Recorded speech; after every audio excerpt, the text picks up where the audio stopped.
going to talk about DC. Oh yeah, sorry, yeah. Well, no, it's okay. No, Yeah. Yeah. So yeah, that Wonder Woman is the most recent thing that happened. I think the I'm big interested in thing that hearing. Yeah, I'm sorry. What I'm interested in hearing is you give some detail on all the scuttlebutt and inside and everything, because you were talking about this earlier before we started recording. What do uh-huh. you know about the forthcoming Justice League re-release? All right, well, don't call it a re-release. Well, They're actually calling remake. it It's called Zack Snyder's Justice League, Okay. because they want to differentiate it. If you noted, did you see the Hallelujah trailer with Leonard Cohen singing? Yeah. You will notice if you go back and watch that trailer that you won't see any scenes that you saw in the theatrical release. He was very careful, which means he actually had to. He's never watched in fullness that theatrical release because a bunch of his friends said, "Don't watch it; it'll make you very sad." Yeah, you mentioned this earlier, and I was unaware of this, that it is going to be, to a great degree, a different movie. Yeah, yeah. They tried to the original movie, what he conceived. This is a superhero movie for grown-ups, so it's going to be somewhere between. You saw the Ultimate Edition of Batman v Superman, right? Mm-hmm. Yeah. Yep. So that one was rated R.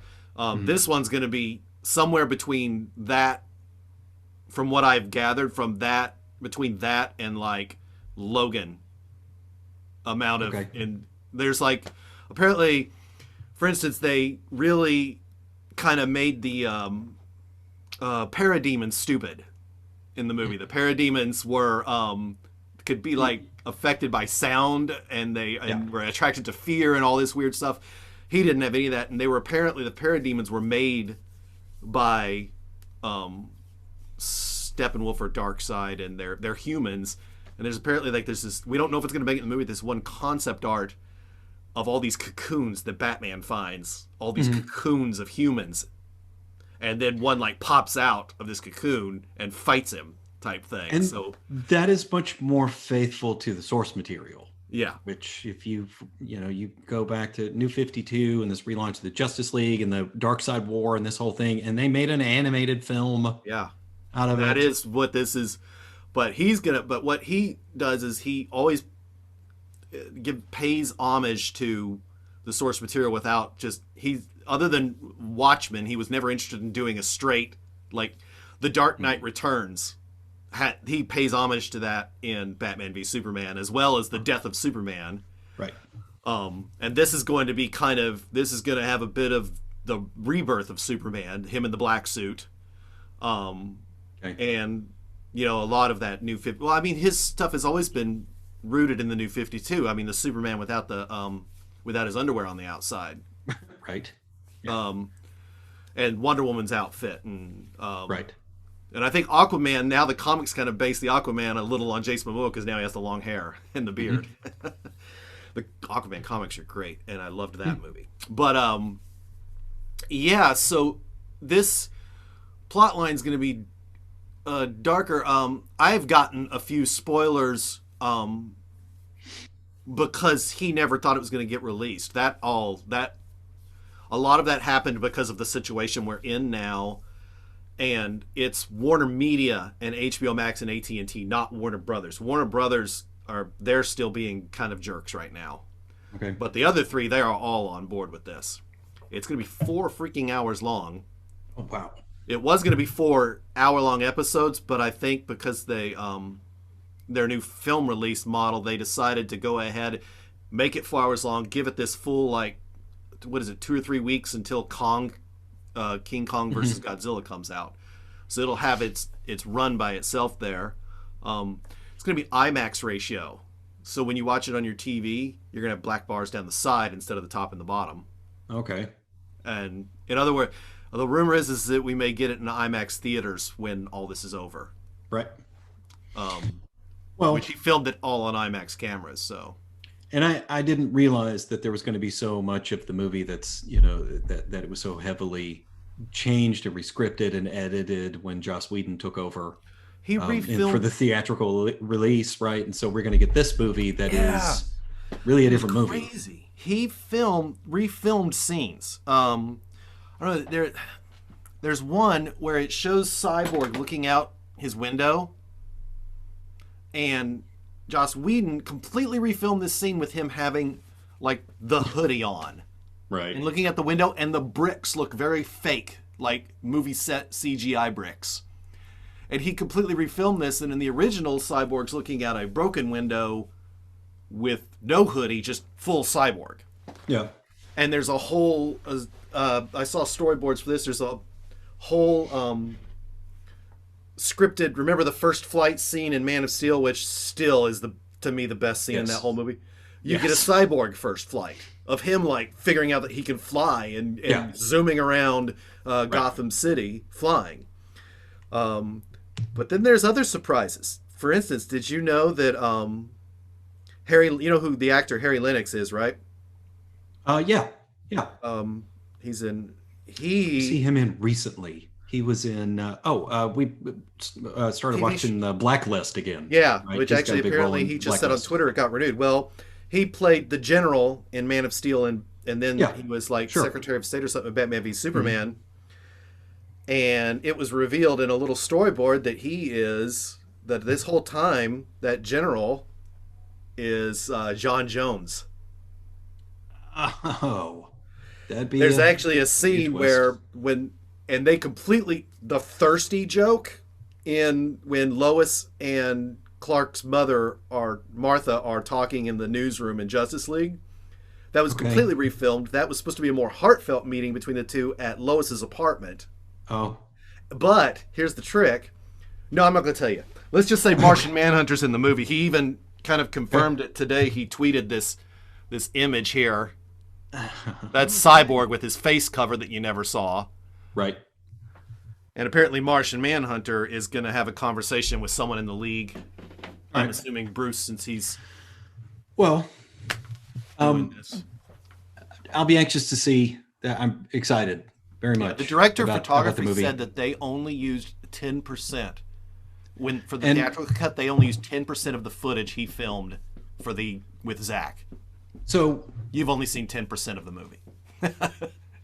this wasn't so much a complaint, but and I hate to make A/B comparisons. The Marvel Cinematic Universe has been so incredibly successful, and I'm a huge fan. To be fair, I'm probably more of a Marvel Comics fan than I am a DC fan, but I like both. As far as the movies go, gosh, they've just done everything right with directors and casting, right? Scripts and just everything has just been, they've invested heavily in just the quality of those films. Now, the big thing that they did different with the Avengers franchise, obviously, is that for the most part, all of the characters got their own sort of origin story, film, standalone sort of solo film, their own sort of individual franchises before they bring it together. Here's the reason that happened. You want to hear about that? When Zack Snyder conceived of a 5-movie arc, and the solo stuff was never, that was something Warner wanted to imitate. The solo stuff sprung from his idea. So he has this 5-movie arc, which was going to be Man of Steel, Batman v Superman, which introduces the metahumans, then 3 Justice League movies. Right. Well, it was interesting how what you're saying about the Cyborg story, it makes a lot of sense, because in the end, with the theatrical release that we got of Justice League, there was a very weak sort of wedging. They tried to sandwich in Cyborg's origin story in there. But what was really confusing was that obviously the Flash was there, and we didn't get any kind of origin story with the Flash. Well, everyone knows the Flash's origin story. They also changed his character and made him goofy when he's supposed to be almost as smart as Bruce Wayne. You're right. And so I was getting to that. So, like I said, I am a fan of DC Comics. I've read a lot of the Geoff Johns and New 52 stuff here and there. I've always loved the Flash and really hope that movie gets made.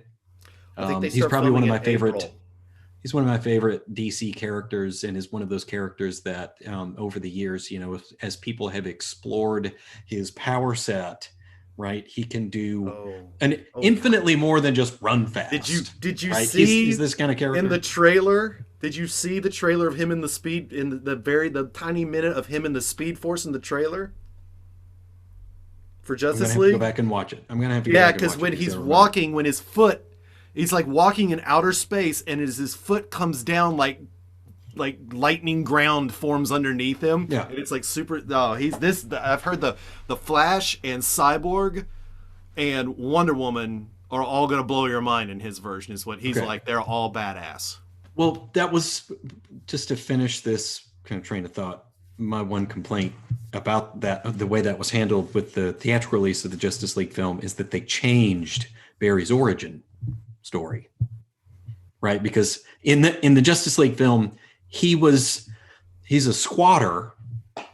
Oh yeah, right, trying to and in his origin story, as far as I know, has never really been monkeyed with, has never been changed. He was always working. He's a crime scene investigator. He's a forensic scientist, and he's hanging out in his lab one night, and he's got a bunch of I don't know chemicals and stuff, gets hit by lightning, and with that, with his origin.